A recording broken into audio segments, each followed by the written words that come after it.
Fallout Equestria Brotherhood by Knuckle Wolf, Chapter 16, Town of Lost Hope.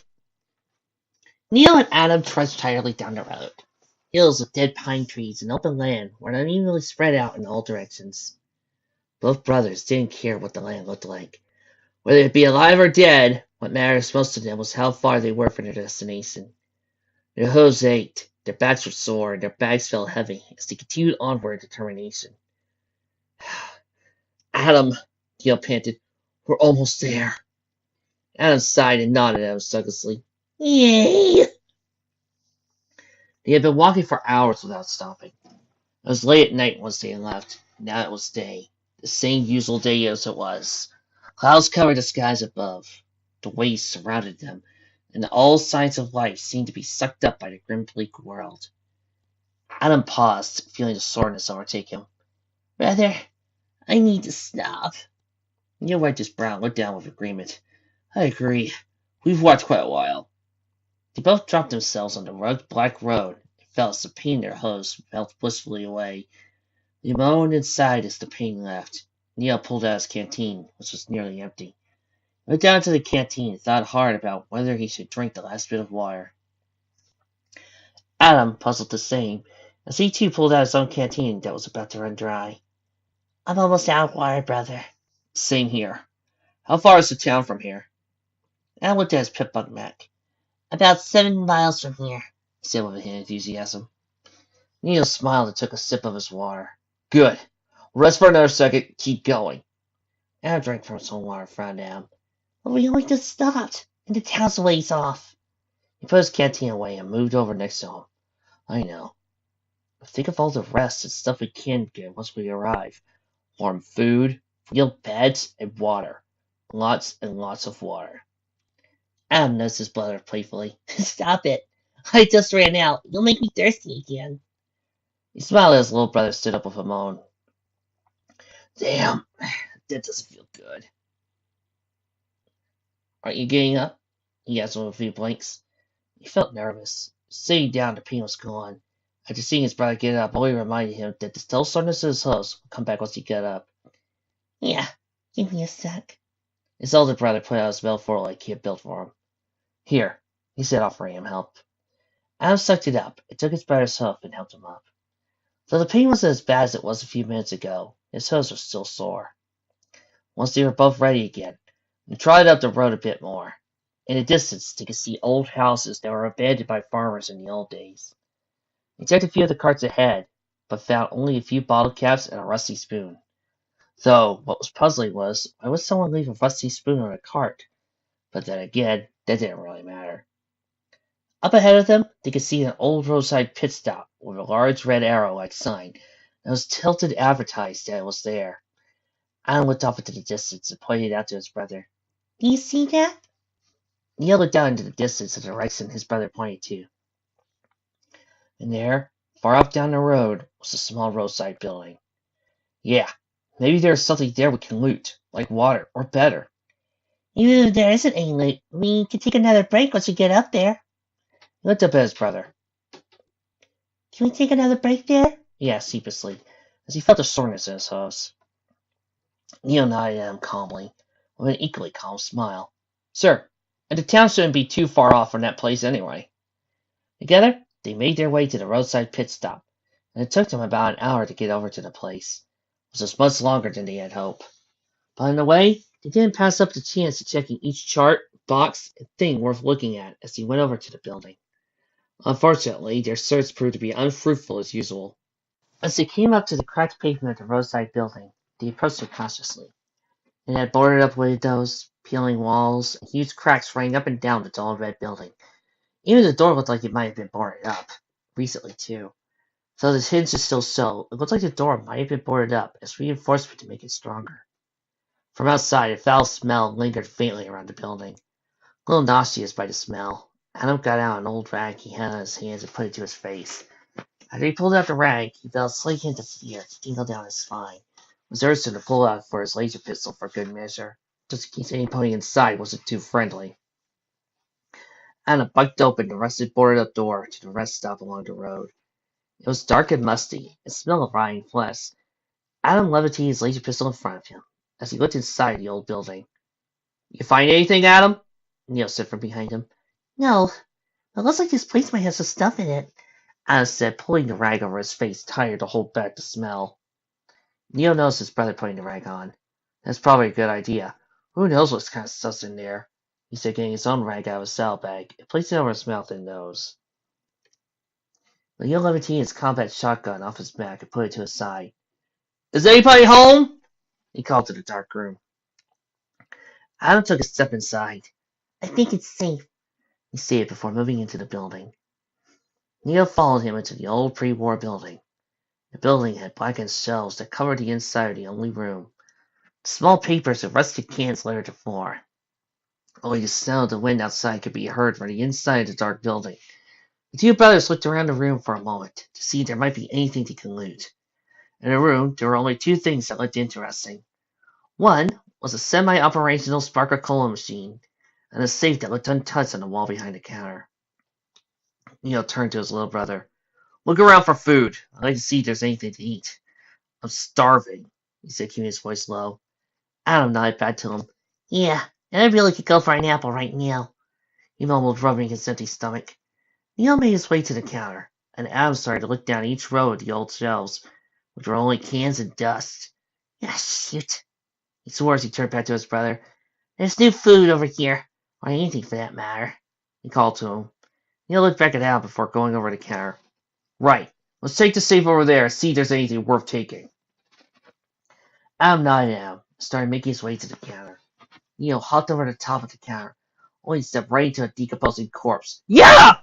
He yelped as he jumped back at the sight of the dead pony. Ah, dang, I read this the wrong time. I should have read this back in October. It was an earth pony. She had a yellow mane and tattered blood-soaked coat. She looked like she had been dead for 2 days at least. She had a large laceration across her neck. The old pool of blood that surrounded her mostly dried up. Neil stepped over the body and knelt down to it.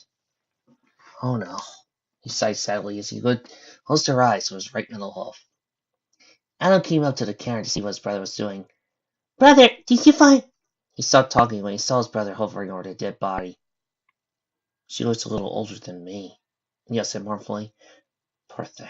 She didn't need to die this way. He continued. How did she die? Adam asked, sounding just as sad as his brother was. He pointed to the large ghastly scar on her neck. She got her neck sliced. I'm guessing she used to run this place. At some point he thought it was a good idea to kill the poor thing. I looked down at the body once again. How do you know that? He looked up at Adam. I don't know. I'm just assuming what happened, Neil said before getting up and patting himself down. A little puff of dust came off of him as he cleaned his duster off his hoof. You can put your gun away, he said, putting his own on his back. Yeah, probably best if we put our guns away. Adam chuckled. Neil turned to look to the safe behind him on the wall, Bobby pin at the ready. Hey Adam, got your screwdriver with you? Yeah, I didn't want to leave it behind, he said cheerfully as he gave Neil his blue screwdriver. Thanks, Adam, he said as he took the screwdriver and began to work on the lock. He jingled the screwdriver around in the lock a bit, but the first poly pin broke. Damn it! He swore, getting a new one, trying again. Adam decided he should take out the old sparkle cola machine and see if it still had something in it. On his way to the machine, he heard a loud snap, followed by a "Damn it!" from his brother. He chuckled his bit as his brother continued to struggle with the safe. Once he had made it to the sparkle cola machine, he started to inspect the large machine. Its lights that advertised the beverage blinked on and off frantically. At least it still works, Al says he pulled up his pip buck to look through his inventory. Luckily for him, he still had 4 bits from the last place he looted, which was the old factory with the predators. So, he took all 4 bits and slid them into the coin slot. Then pressed the button for the cola. Just like that, within seconds, he heard 2 large sunks from the bottom of the machine. There at the bottom lay 2 sparkle colas, neatly inside the dispenser's box at the bottom of the machine. Brother, I got sparkle colas! Adam called back to his brother. Neil didn't hear his statement and continued working on the safe. Yes! He cheered as he opened the safe with his hooves. His eyes were glistening at the thought of what treasures the box safe might hold. His good espresso was killed when he opened it, only to find a few notes and 3 bottle caps. Really, Celestia? Really? he said, pointing his head to the ceiling.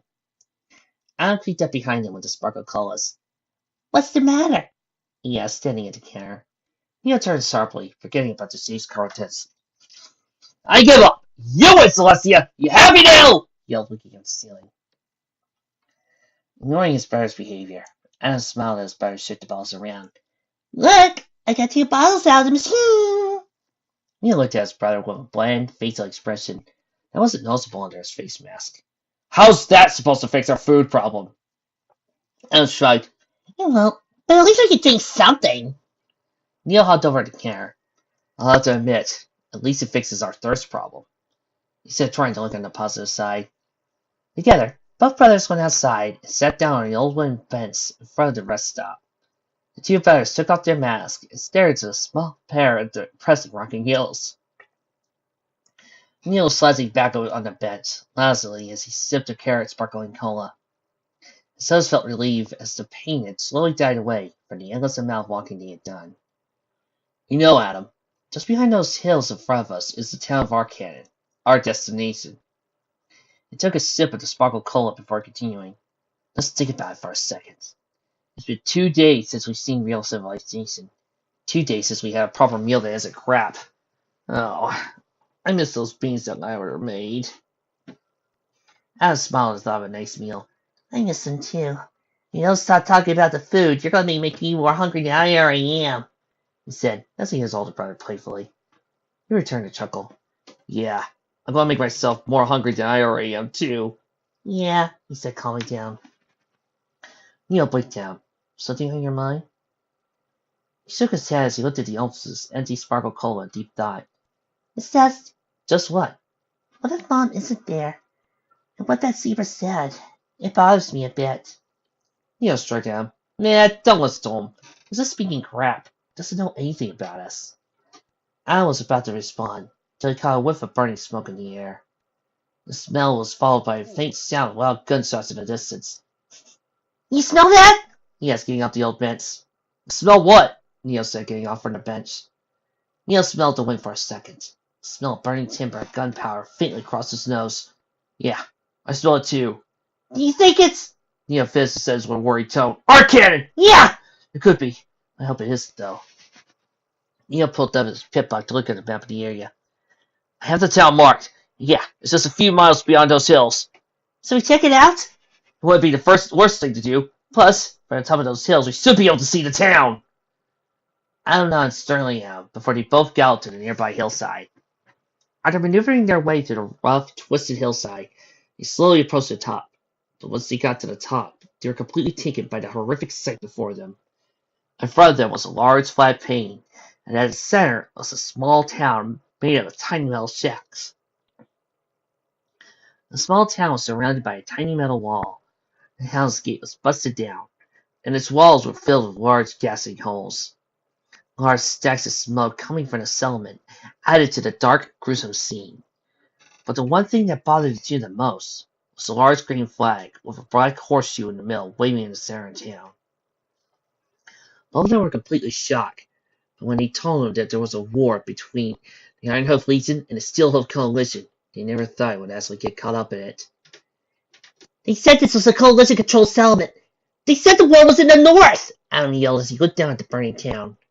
Neil was still shocked, face baffled by the scene. Adam, something's happening. This place wasn't supposed to be touched. It was supposed to be safe. Adam looked at his older brother for answers.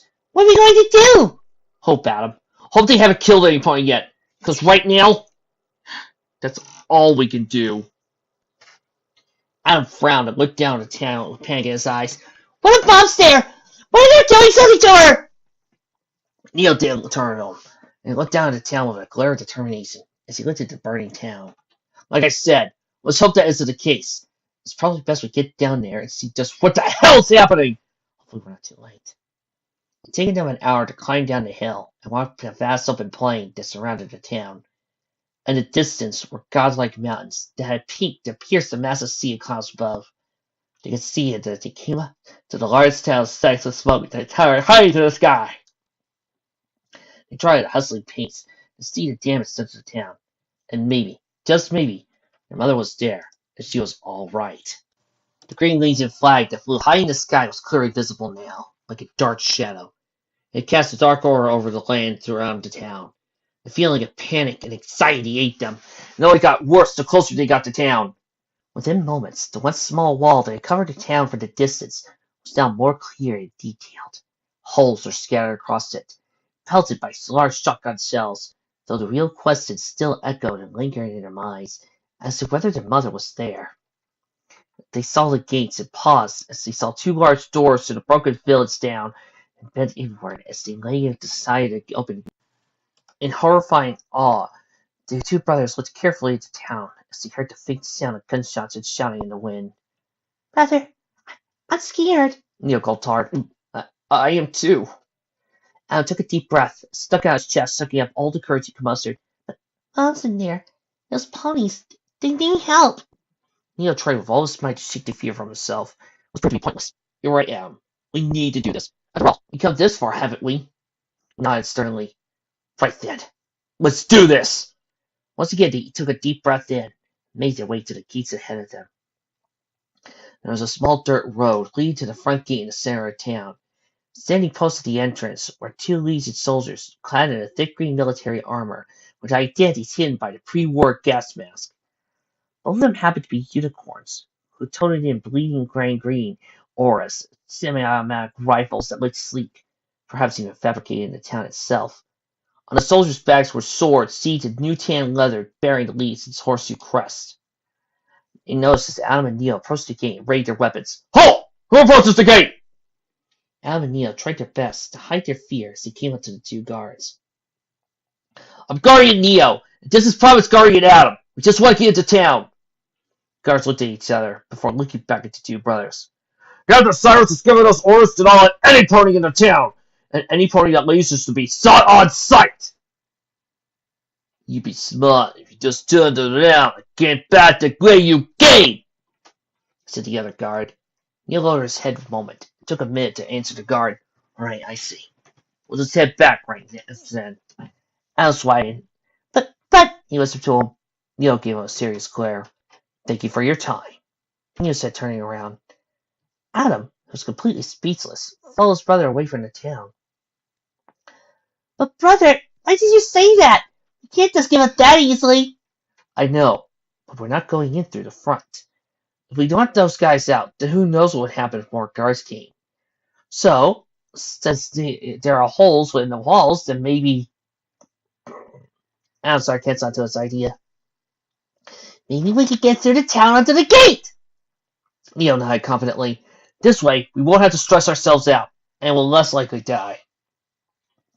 Adam agreed and followed his brother until they were out of sight to the two guards at the gate. Neil went around to the sidewall near the gate, looked for a weaker part in the wall that had taken more damage. It took him a few tries and a few minutes of searching, but after a while of punching on the wall and it shaking it as discreetly as possible, they found a section that was big and weak enough for them to slip into.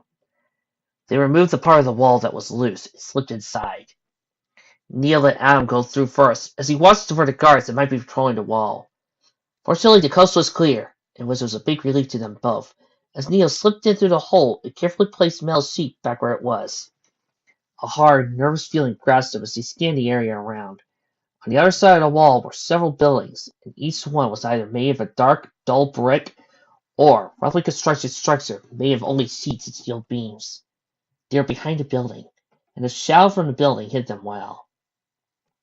Neil went over to the corner of the building they were hiding behind, and looked down the alleyway to the main street. Several boxes and cans almost covered the whole alley.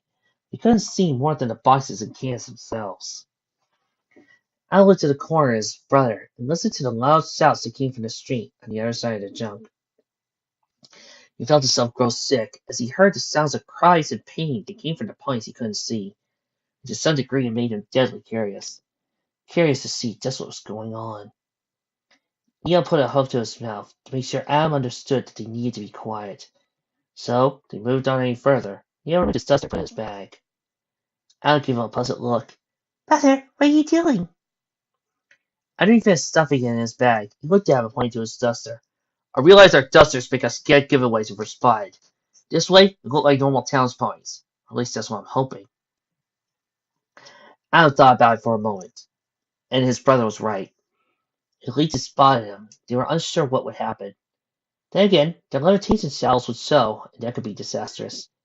Brother, what about our saddles? Let's keep the strap on your back over it. That should work for now.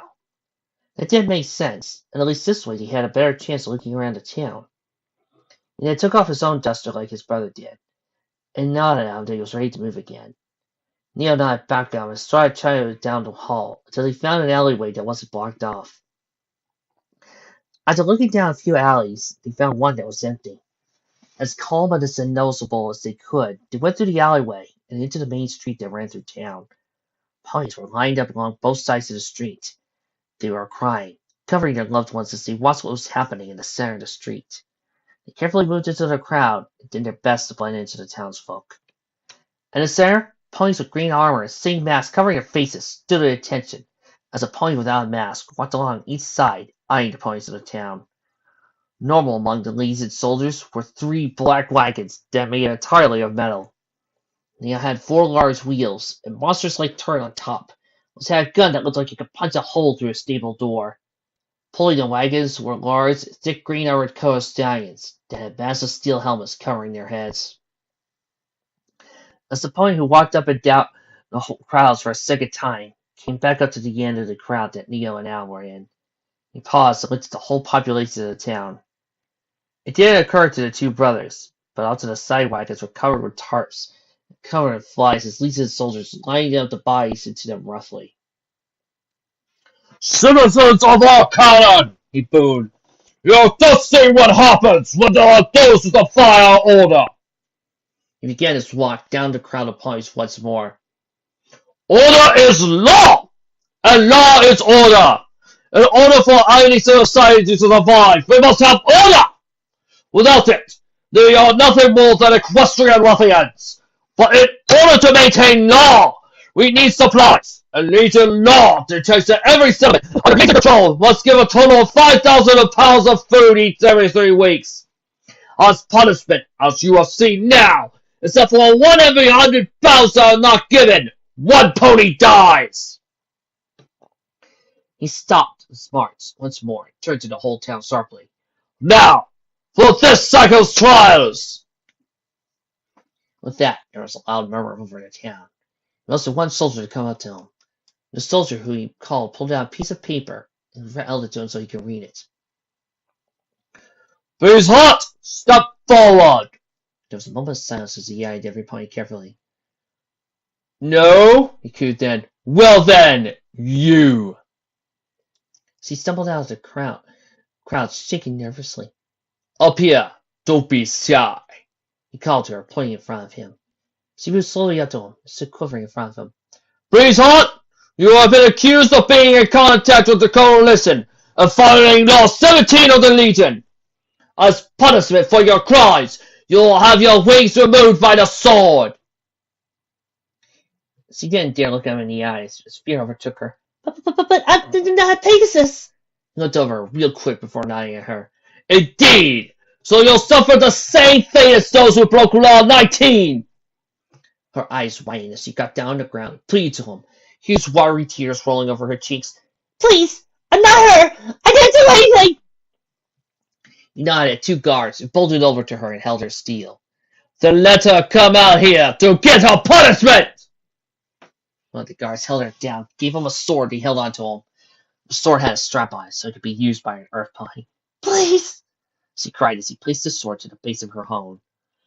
"As the right of the Ironhoof Legion, I do so by hereby challenge you of guilty of treason, murder of Legion soldiers, and of illegally opposing judgment of the Legion." He pointed his sword up and prepared to bring it down with force. Just as he let it strike down the poor unicorn, another mare called out and stepped out of the crowd. "Wait!" He paused and looked at the beautiful Pegasus come out with a regretful look in her eyes. She was small, and of a fine build and 2 powerful wings. "Fine," he said, giving the blade back to the soldier. He slowly walked over to her and nodded at the soldier to come over to her. "Remove 1 of her wings." The armor-clad pony soldier leaned over to Pegasus mare, gave his sword to the captain. He placed one of his free hose on her head, pushed it low to the ground so her breathing could be seen, puffing out small clouds of dirt. Pacing the blade to the base of one of her wings, she struggled a bit, gritting her teeth at him as she glared at him angrily. Before he performed her punishment, he lay down to the face and smiled. You have lovely wings. A shame you had to use it against the new order. But then again, what did I expect from a rebellious Pegasus? Your entire race is pathetic. Hey! That's racist! I take offense to that! As a Pegasus, I am miffed! She spit in his face as he held her head against the ground. He flinched as her spit hit his face. With a calm movement, he wiped it off and proceeded to punish her for a crime Neil or Adam didn't know about. Rotten hell! She muttered under her breath. Oh, gladly! The captain said with a smile, before striking down the base of her wing. The entire town turned her head as she hacked her wing. Her screams of pain echoed through the quiet town. Blood covered the area around the captain and the mayor. He gave back the soldier his blood-stained sword, and held her now severed wing for the whole town to see. This is what happens! 2 weeks! Do not disappoint us next time! He dropped her wing next to the mare, who was shivering and paralyzed by the pain of having her wing removed. The captain jerked his head, motioned for his hoof for all soldiers to move out. For a brief moment, he looked back to the sorrow-filled ponies. You know the consequences! With that, he and the rest of the Legion soldiers, their armored wagons, dashed down the road and out of the town. It took a minute or so before all the soldiers had completely left town. A faint cloud of dust was left in the air as the town watched the soldiers leave in the distance. Apollo and Stetson stepped up to the mare in the road and went down to her. You folks know what to do, he called in a mournful tone. Apollo, who looked like a nurse, came up and picked her up and took her into a building across with them, while a large red cross across the door. Large crowds dissipated into smaller groups that went off to do different things in town. A grim, sad feeling hovered over most of the town as he went circuitously about what they were supposed to do. Adam felt queasy. He held his stomach as he recalled the punishment he had just witnessed. Brother, think I'll be sick. Neil patted Adam on the back, reassuringly as he watched the ponies go about doing their things for a moment. And who the hell are you? A voice nicked evangelously. Neil turned around with his brother and looked at him sickly. The pony behind him was a pony in a thick leather trench coat, rusted iron star buttoned to his dirty white Stetson. He was an earth pony, with a fine build and light brown coat. I said, who the hell are y'all? He added forcefully. Oh, Neil said in a slight daze for a moment. Here, 1 sec. He took out his duster, and with a little effort, put it on his way before he came into town. Then, he pointed to the small little metal sun on his collar. I'm Providence Guardian Neo. This here is my little brother Adam. He's a guardian like myself. The rough stallion gazed uneasily at him. We'll see. Adam looked dizzy. Yeah, go puke. The stallion ignored Neo's sickly brother, who at the moment was vomiting what little food he had on the dirt road, and continued to look Neo over. He went to his badge and bit it courteously. Then proceeded to sniff Neo's neck.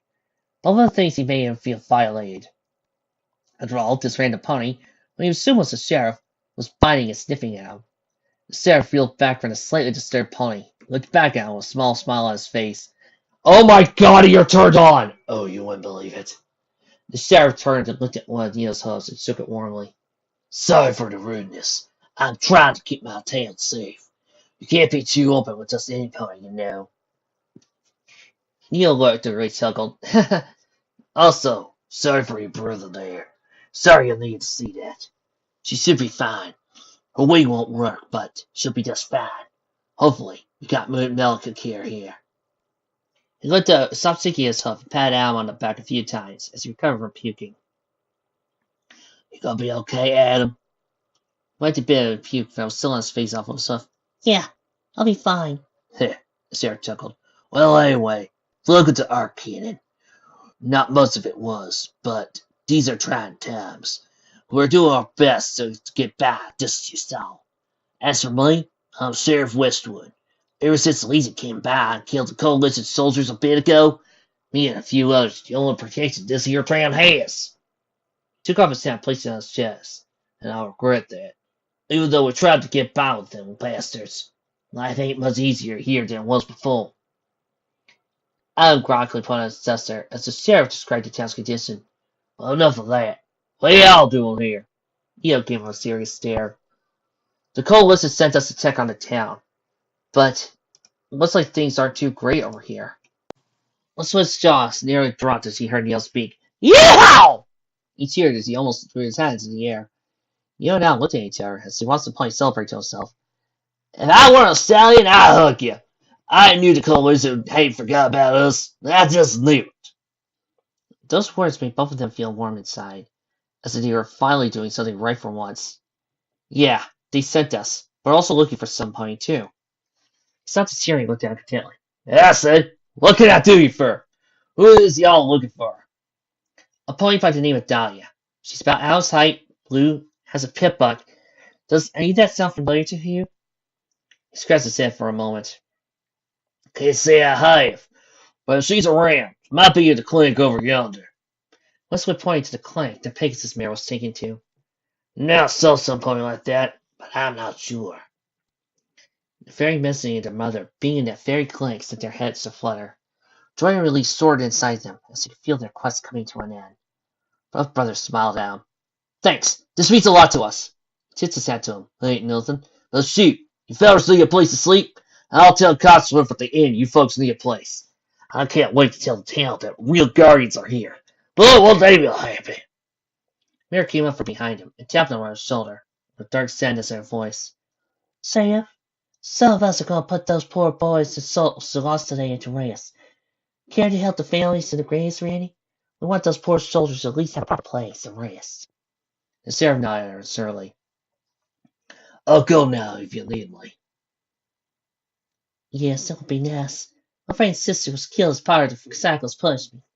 We had to have a real ceremony for her. He gave her a slight nod and turned back to Neil and Al for a second. You boys take care now. After y'all turn to clinic, head on over to the inn and Cotsworth will get your place set up. Right. Thanks again, Sheriff. Anytime. After that, he looked at the mare and they both went off across the street to where the legions had placed the ponies in the carts. Neil sighed and looked at the clinic. We're almost there. Adam took this moment to look at the clinic. Mom, this is it, Neil whispered to himself. The end of our journey.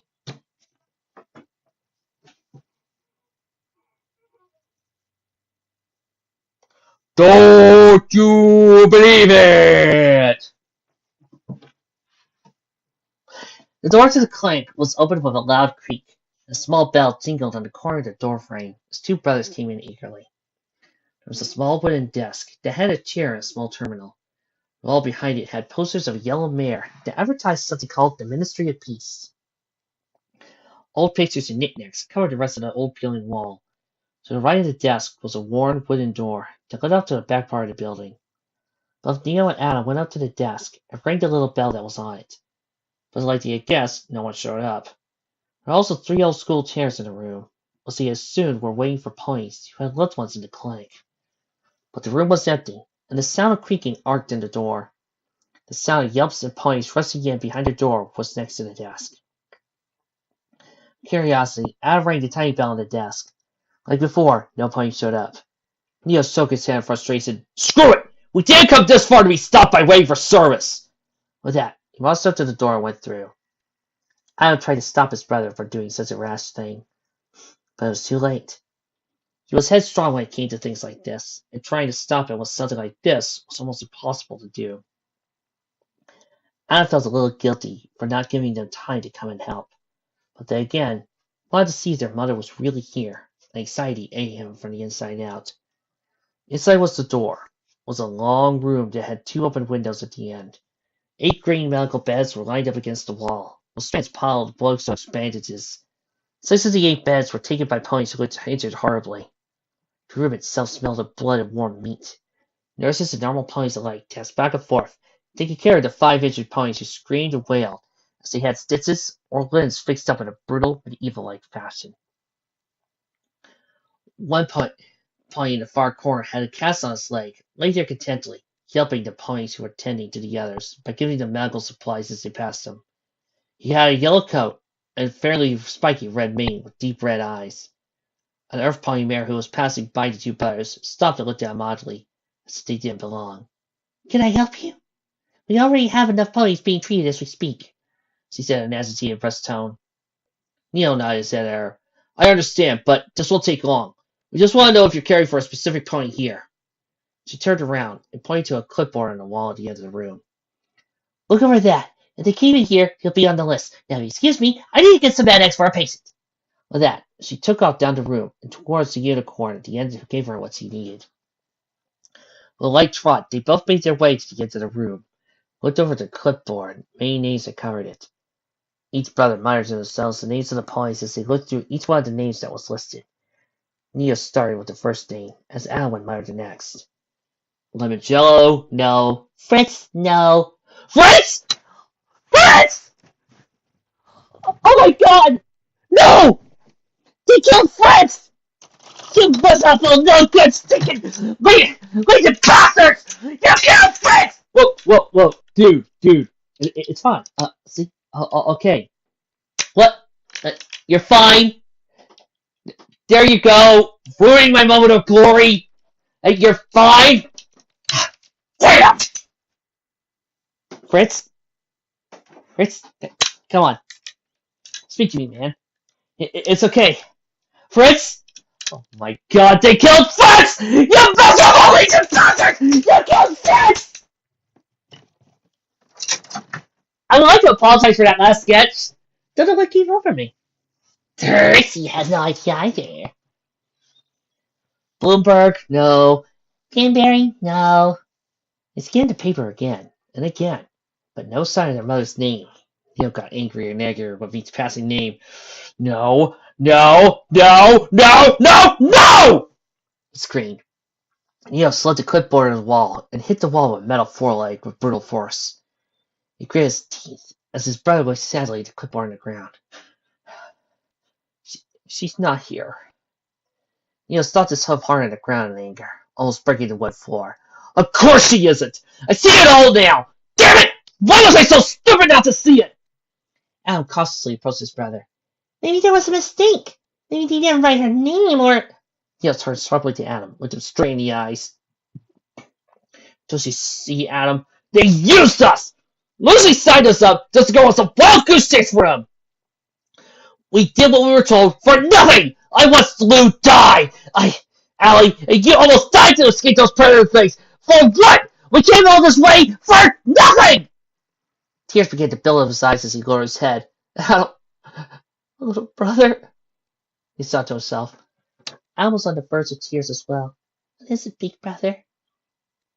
I'm so sorry, he said, giving him a hug and sobbing into his shoulder. I didn't want any of this. I just wanted us to be a family again. Adam patted Neil on the back, let out a few of his own tears. It's okay. We told ourselves we were going to try, and we did. I just wish things went better. The injured unicorn on bed watched them mourn to themselves. You two lose something in here? 'Cause I feel you. Neil glared at him. It doesn't matter. Not anymore. We've had something happen. Now isn't the best time. The unicorn rolled his eyes. I understand. We've all lost somebody here. I was just showing some sympathy. It was some point I knew then. Neil let go of his brother, wiped away the tears that came down his cheeks. It wouldn't matter. She wasn't here to begin with. I don't know. Maybe she came in. The unicorn added. Her name is Dahlia, Adam said warmly, as if they were talking about all the happy moments in their lives. His red eyes wide open and his mouth dropped. You know her? They nodded slowly at him. She's our mother, Neil added in a grumpy tone. Holy crap! You really are kids? How old are you two? Adam pointed to himself and then to his brothers. He stated their ages. I'm 15. He's 20. He narrowed his eyes out. Would have guessed it. I'd stick your hooves if I could get out of bed. Neil looked down puzzlingly. You heard of our mom? Rolled his eyes again. Sure I have. Dahlia, right?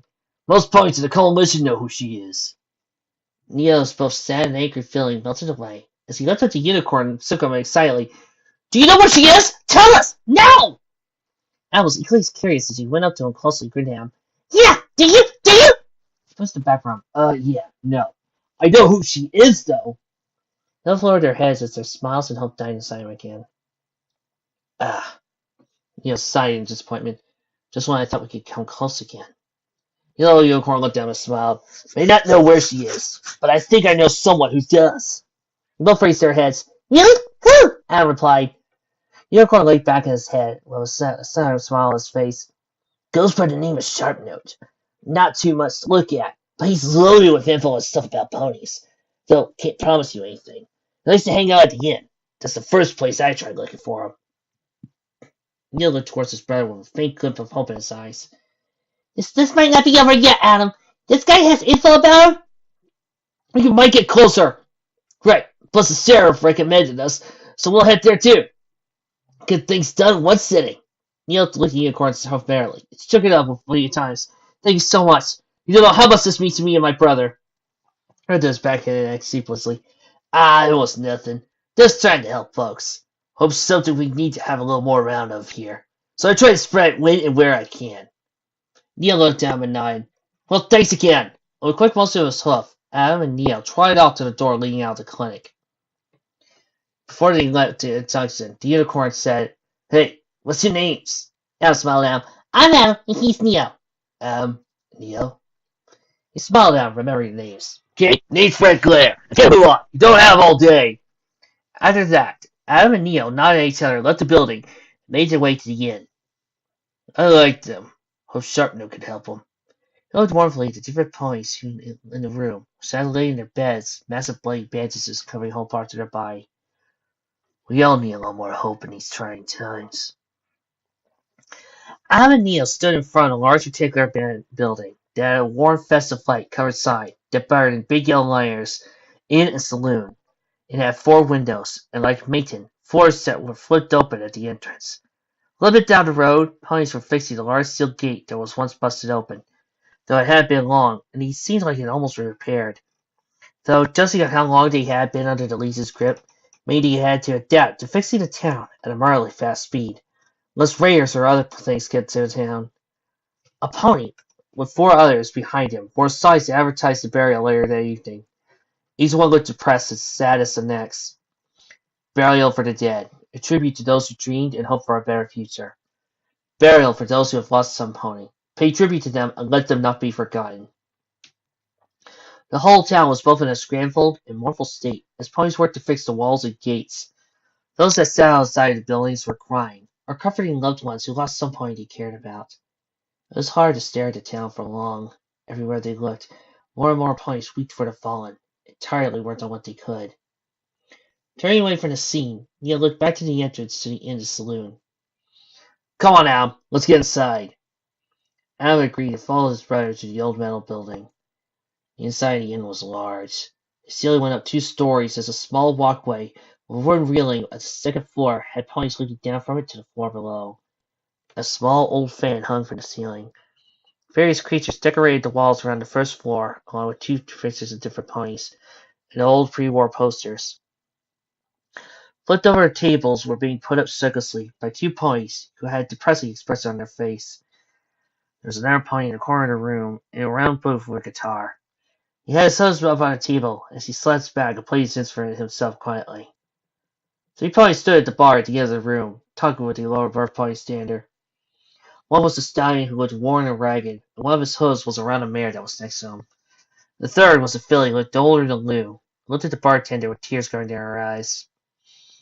Can't you take some to the reserve? Be hard to get forgiven us just a little, said the stallion to the bartender. He shook his head.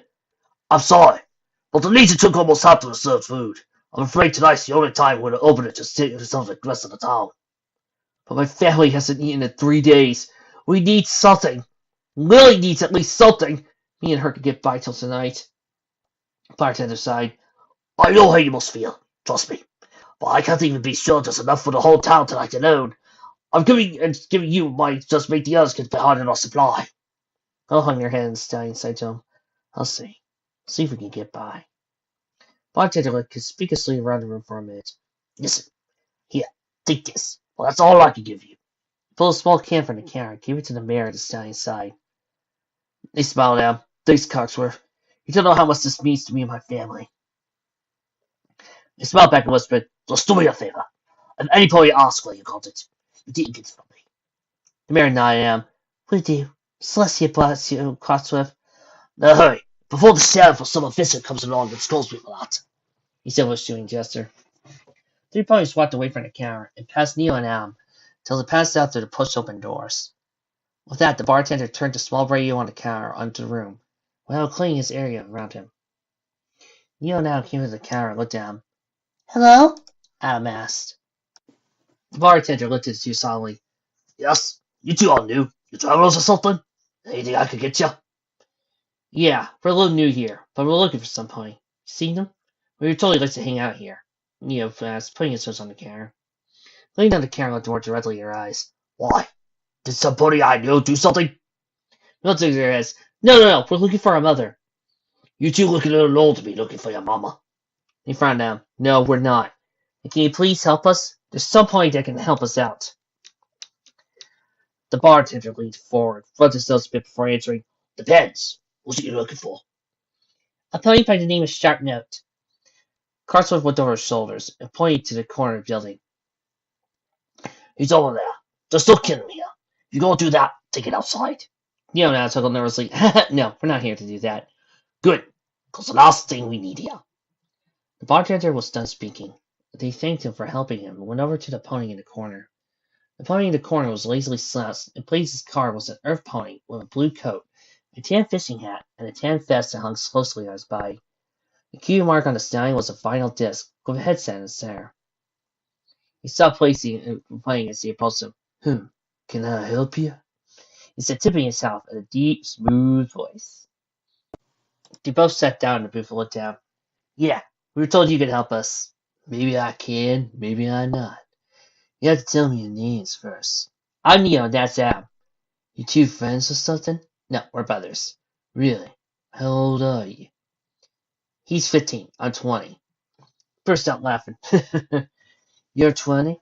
You look about 5 years younger." Neo snuck around. "I'm not a kid, okay? I'm an adult. A full-grown adult. Got that?" "Whatever you say, Daddy-o. Now, who are you two looking for?" "We're looking for our mother. Her name's Dahlia," Adam added. Sartnote stood up in his seat in the midst of her. "You're not serious, are you?"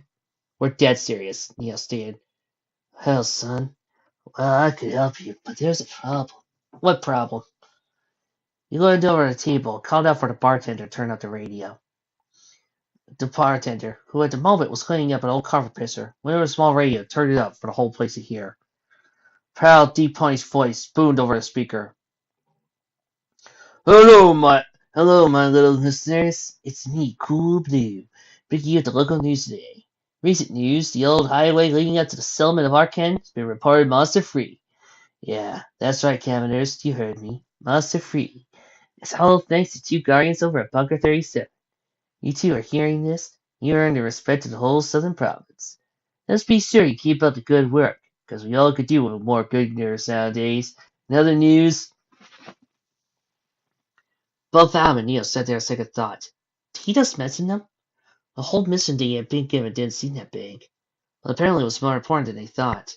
But he was thanking them, as if out of all the failure they'd gone through back at the bunker, they had actually done something right. It was a joyful feeling. And to be honest with themselves, it was not a feeling one of them felt before. You hear that voice? The blue playing crew leaned forward. Well, what? Neil said, it's like Daisy. He tried to comprehend that he and his brother were mentioned on the radio. Brother, we're on the radio! Hey! Snapped. Still here, trying to help you. They both shook their heads and gave the blue pony their attention again. Sorry, just a little shocking is all. You were saying? Yeah, well, before you two lost focus, I wanted to say that pony on the radio was me. Well, speaker anyway. Speaker's there. I can't be here at the same time. Sartnov laid his hose on the table. 'Cause I'm stuck here. That voice you're hearing is my wife. She's got a voice masking spell like Pone 3 up north past the border. For several days I've been stuck here. Legion's got patrols that cover the outer borders of the town, and any pony trying to leave gets gunned down from out of nowhere, so they lighten up the patrols when they come here. He lay back in his seat again. Now, Steve probably knows where your mom is, and if she doesn't, She knows someone who does know where she is. He leaned in closer to listen to a bear. Where can we find her? He grinned for a moment before answering. Silvermane Tower to the north. But the Legion patrols won't let you leave. By now, they're re-establishing their positions up there. He glared at him curiously. So, don't just kill the ponies to try to leave, right? Any pony who leaves die. That's how they work. They've been blocking our radio broadcasts from there. And the only source of info we can get from the outside is Cold Blue Station. Even Pone 3 Station's not picking up anymore. Neil sat back in his chair and sighed. What were we supposed to do then? Your guardians, right? Those are coalition dusters if I ever saw them. He looked down at himself and frowned. Neil specifically looked down at his son with more hate than his brother. After today, not sure if I like that title anymore. Well, if I were you, I'd call yourself a guardian.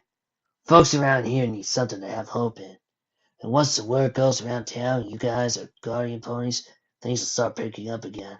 And not just that, you need a place to crash so you can find a way out of here. Now, you better have yourselves a place to stay. It could be a while before you leave.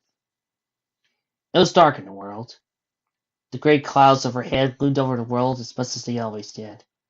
A lone Pegasus with dark fur and red stripes and thick gear covered his trench coat as he tread silently up and down a small dirt path. He was pulling a large cart with old tarp covers on the inside. His gear rattled and clicked quietly as he moved towards what sounded like the camp up ahead. Small white tents were formed in neat rows, and the ponies marching. Walking about the camp that slowly phased past. It was a Legion camp, a city that was monitoring the town of Arcan and was only an hour or two away. As the Pegasus made his way into the camp, a soldier near the edge of the camp stepped to his attention. As he approached to raise his weapon, quickly he shouted for an officer to come quick with others, before returning to the approaching stranger. Halt!